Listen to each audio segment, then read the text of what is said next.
Okay, Jody, you want something else to eat now? No, stuffed. Not even more ice cream? No, not even that. Why don't you put your feet up? You must be exhausted. I am, but I don't think I'm going to have to worry about it much longer. You're all going to kill me with kindness. You're right. First, I'm going to give you a tremendous hug. And then I'm going to kill you for taking such terrible chances. Well, when you're through with her, you can hand her over to me. Yeah, well, I'm next in line. Look, Jody, I know you went through a hell of an ordeal. What on earth possessed you to interfere with Calvin's arrest of that young hood? I didn't interfere. It was an accident. I'll bet. No, really. Calvin handed me the phone, told me to call the police, and I accidentally dropped it. Accidentally, on purpose? And now that guy Pietro is out there somewhere, and who knows where or when the next bomb is going to go off. Jody, how could you do such a thing? If it wasn't for Calvin's generosity, you might be liable for a charge of some kind. It was an accident, that's all. What would make you want to help the guy after what he put you through? Jody, you admitted that you felt sorry for the guy. Yeah, I did, because he was hurt and he needed help. He is a criminal. He's not a criminal. Sounds like a case of brainwashing to me. I mean, a couple of anarchists work you over, and then you feel sorry for them. I don't think Jody even thinks they are anarchists. No, I don't. I think there are a couple of students who hate what's happening to their country, and they just wanted to help it. And I think it's a shame that one of them got killed in the process. Yes, it's very tragic. But, you know, these kids are playing a very dangerous game. They're dealing in violence, kidnapping. Now, when that happens, someone's going to get hurt. Yeah, someone's going to get killed. Okay, but it's not a game to them. The government of their country is a tyranny. They needed help. Well, what on earth made them think that you could help them? Because of her. And what's the painting got to do with it? Well, it's not really the painting, it's the subject. I know who that is now. Her name is Marie Bonaventure. She's the martyr of Eden. She's their most revered national heroine.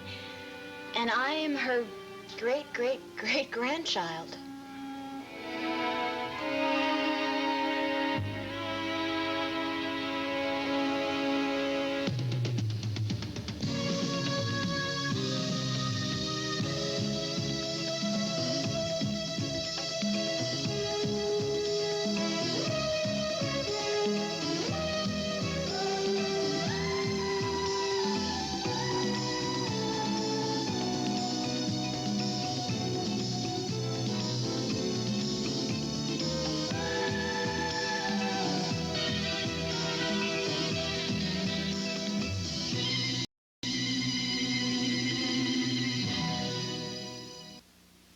The role of Skylar Whitney is temporarily being played by James Horan. Nora, you still haven't said one thing that would convince me you should have a job in the Whitney house. Look, Spencer, I know you don't like me. That's the most accurate statement you've made so far. You cannot stand in the way of my getting this job. I need to work. You know that I'm more than qualified. I know all about your qualifications. You do your job very well when you're not busy making trouble for someone. That's not true. You know that. I've seen you in action, Nora. Remember the Bowies, Mrs. Saxon, Mrs. Whitney? Not to mention a little chaos on the side, including a number of their friends. Oh, those were unfortunate circumstances. I mean, none of them were really my fault. All right. Look, Spencer, it's just a job as a housekeeper. You know that I'm very good at domestic work. I take a lot of pride in it. Please, I'll do real well. But what? Creating another little scam, maybe? I only got involved because you did. Your hands are not exactly spotless. I'm not excusing myself, Nora, but at least I had a legitimate reason. You were deep into that rotten scam against Raven long before I knew about it. I swear I'll never do it again. I've learned my lesson. Nora, we're not getting anywhere with all this. Please, I need this job. I seem to remember giving you $2,000 to get out of town, start fresh somewhere. Why didn't you? Well, Oh, never mind. I think I know. Has something to do with Gunther's miraculous return, doesn't it? I mean, that's why you need this job so desperately, is because you want to stay close to him. Yes. I'll never understand you, Nora. The only living person in this world you have a shred of loyalty for is Gunther Wagner. I love him. But I guess that's something you wouldn't know anything about. Okay, Spencer, you win. I lose. I can see it's no use. You despise me, and you have all the cards. I don't despise you, Nora. That would be a waste of time. It's too bad, you know. I'd be right for that job. But you're Mr. Whitney's business manager, and he'll listen to your recommendation. From what I know about Skylar Whitney, that isn't necessarily true, Nora. Well, you're in a position to influence him on this job, aren't you? I suppose so, yes. Okay, like I said, You have the upper hand. See you around, Spencer. Wait a minute, Nora. Yes? I don't know what's wrong with me, but, all right. I'll give you a chance. Now, shut up. Now, you listen. You get this straight. This is only a trial period as the housekeeper. One underhanded move from you, and you are out. And another thing, you can keep the money. You'll excuse me if I seem a little high on just one drink, Valerie. It's not the wine, I assure you. It's a combination of a lot of things, not the least of which is my pleasure at being in your company tonight. Thank you. It's nice to see you so happy with events in general and your world in particular. I've never been happier or more satisfied with my lot. And my satisfaction will increase after tomorrow. What's happening? I'm moving into the Whitney house, my house. That house really means a lot to you, doesn't it? Of course. It's the symbol of the Whitney background, tradition, power. The very foundation of what's rightfully mine. Other people have been living in that mansion for over a year now, spending my money, posturing with the Whitney prestige. Now it's my turn. I'm sure you have every right to feel that way, Sky, but... But what? I'm just wondering about how intensely you feel about those material things. It's not just the material things, Valerie. It's what they represent. And they seem doubly sweet to me now, since I've been deprived of them for so long. Should we have another drink, sir? Yes, sir. 2 more of these, please. It was a terrible thing that Jeff Brown did. I guess the only thing that can be said in his defense is that he thought you were dead. It makes it even worse, in my opinion. Robbing from the dead. Oh, well, that's all past now, no matter. Actually, I discovered something very interesting today. Surprising, even. What's that? I have some reason to be grateful to Jeff Brown, even though he did put me through so much trouble. He was a fairly good caretaker of the family fortune. He invested wisely, and except for a few ill-conceived company purchases and one near-disastrous merger, he handled the financial end of Whitney Enterprises very well. So there's one thing in his favor. Yes, he could have left me in total ruin. But the best thing he left me intact was the Whitney mansion. He bought it and restored it to its original glory. Oh, it's such a big place. Mm. I imagine you're going to have to hire quite a staff to run it.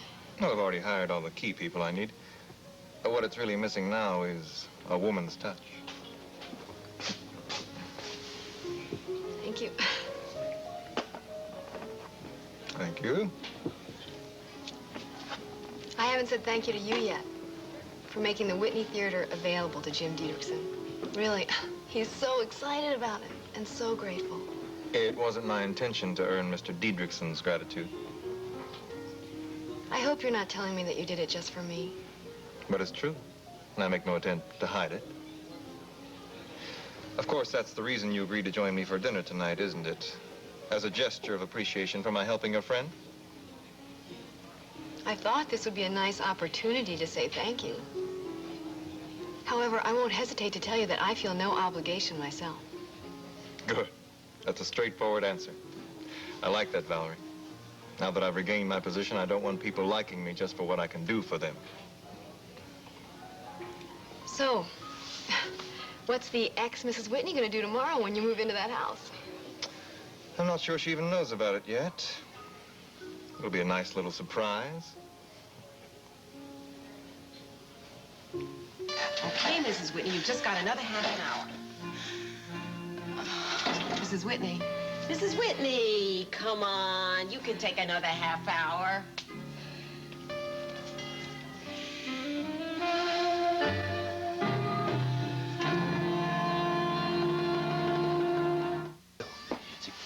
They kidnapped Jody, they hold her for 2 days, they don't even ask for ransom. I'm not 1 cent. Well, maybe they didn't need the money. You're so logical. That's why I love you. That must have been a terrible ordeal for poor Jody, though. Well, I'll tell you, if it had been me, I would have fainted belly up. No, you wouldn't have. You would have acted your way out of it. Right. Hey, did you ever find out what the kidnappers did want? No, that never came clear. But it must have been important. One of them lost their life for it. The girl was shot by one of the cops. Calvin? Oh, no. A guy named Loomis, I think. See, Calvin and Damien left the stakeout to follow Mr. Keyes to his house. Who would have thought that a sweet old man like that would be a crook? I can't believe it. Neither can I. I've bought books there lots of times, and he always seems so kind and helpful. Well, at least Jody's home and she's safe. Yeah. And I certainly feel relieved. See, this lets me off the hook. That's why I bought this round. I'm celebrating. Oh. Well, if I didn't let Jody talk me out of not following her to the bookstore, this whole thing wouldn't have happened. Cliff, it was not your fault. Oh, don't go make any excuses for me, Mitzi. Okay? Well, you don't have to be that easy, you know. You can make a couple excuses. Mitzi, don't let this job interfere with your social life. No. No, I am working very hard. I'm just resting my feet. Hey, I guess you guys have heard that Jody Travis is back home. She's safe and sound. Boy, that's a terrible thing to have happen to a sweet kid like that. Yeah, we were just discussing that. I'm certainly relieved. I understand that Calvin was the one responsible for finding her. Yeah, that's right. He was in here a little while ago. And did he ever tell me something very peculiar? Yeah. What's that? Well, listen, don't spread this around, but it seems that Jody helped her kidnapper escape. You're kidding me. No, she kind of got in his way, you know what I mean? That's crazy. Well, why would she do that? I mean, after all she's been through. Well, I don't know. Don't ask me. But there must have been a good reason of some kind. Sid. Oh, my God, what you did, Diedrich, when you put me down. What's the matter with you? Have you lost your mind? Just a little delirious. I'll get you a doctor. No, I'm going to tell you. I'm going to tell all of you. You know that $10,000 that you loaned me? Minus the $200 that you paid me back? Yeah, what about it? Well, you still own a share in our acting company. I got the Whitney Theater back.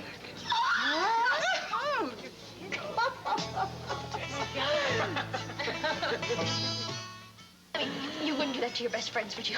No, I'm not fooling. Well, what happened? It's a miracle. It is a miracle. I've been sitting here talking with Skylar Whitney, and he made me this offer. That you couldn't refuse. Yeah, it's a little iffy, but if we all pull together, I think we can pull this one off. Oh, what do you mean it's a little iffy? Well, I've got to re-equip the whole theater, but I think we can do it. Then what happens? Well, they give me the theater for free for a whole year. All right. My career is not dead yet. Maybe I can still play Lady Macbeth. Oh, dear. Looks to me like I'm going to have to be in the market for a new waitress, huh? No. I can act and I can wait tables at the sink. You'll see. Yeah, like you always have. Right. Excuse me. Good evening, Mr. Lorimer. Hey, how are you? Good looking? And I'm still waiting for you to invite me down here for a little late night supper one of these nights. Ah, well, as you can see, I hardly ever have time to eat. Table for one? No, we're going to be two people. How about this table you had the other night when you were in with the lady? No, that was no lady. That was my secretary. Back against the wall? No, this is all right. This is fine. I'm comfortable now.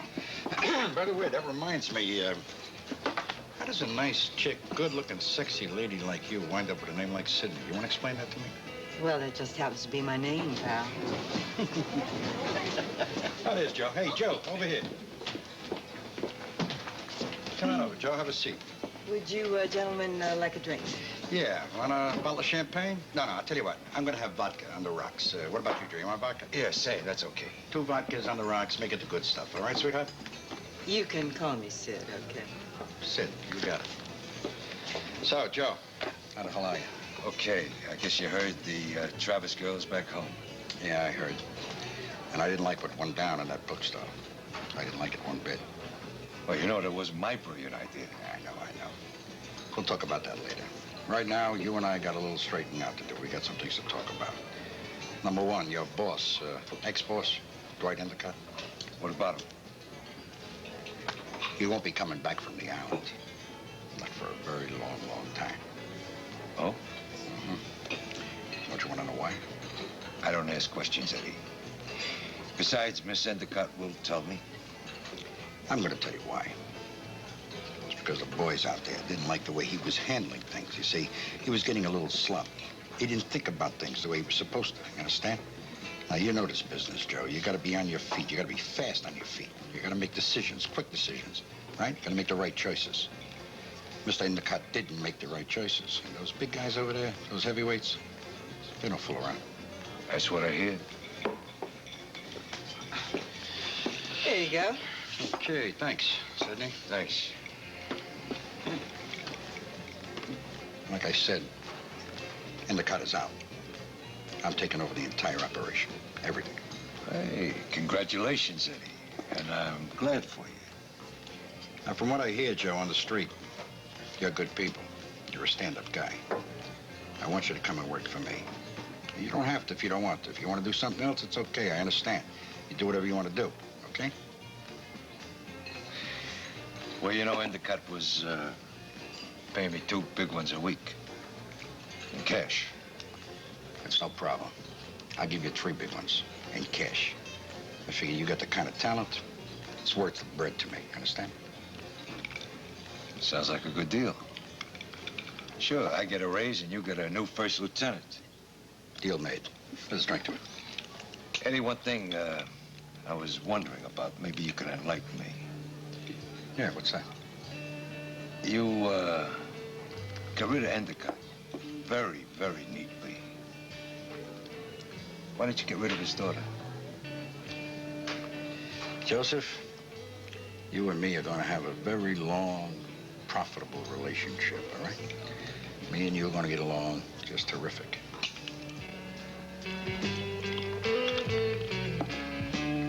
See, Viva and Pietro told me that their country is filled with corruption, and the only way to get rid of it is to overthrow the present government. Now, what they wanted to do was to rally the people together around a symbol, around the reincarnation of Marie Bonaventure, their national heroine. You mean to say that those two are planning to kidnap you and just present you to the people of Eden as a rallying symbol? Well, I guess. I really don't know exactly what their plans were.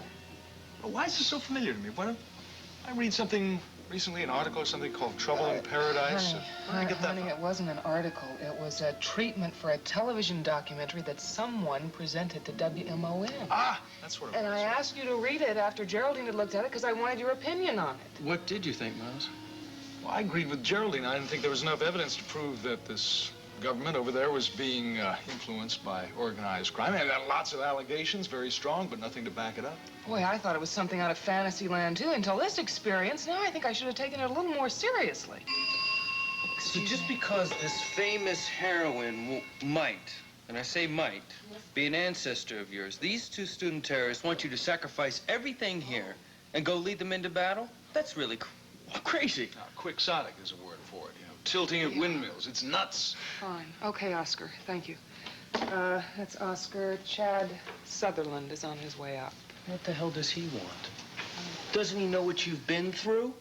What you need right now is rest and the comfort and safety of your own home. All right, well, I don't care. It's an intrusion any way you look at it. all right, no. Hi. Hello, Chad. I hope it's okay to be here. Sure, come on in. I just heard that you got home safely. Sure glad you weren't hurt. I could have never finished your portrait by memory. Is that the only reason you care she's safe? Because of your damn portrait?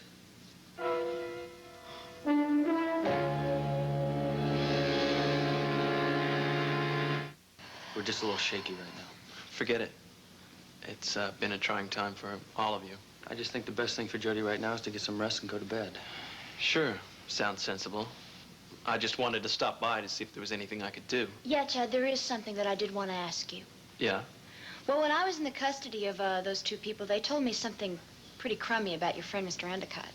Oh, really? What'd they say? Do you know anything about Mr. Endicott's connection with the Republic of Eden? Good heavens, Jody, what do you mean? Well, Viva and Pietro told me that Mr. Endicott is sort of a front man here in America for the gangsters that are running the government in Eden. Gangsters? What gangsters? Look, I can assure you the Endicotts are a very distinguished family. Those terrorists are crazy. I mean, that's got to be an outright lie. Well, I can't tell you what's true or false. I'm only telling you what they said. Yeah, well, the Endicotts did live in Eden many years ago. Gangsters, I mean, that's just not possible. Well, maybe you've been fooled, Chad, like the rest of us.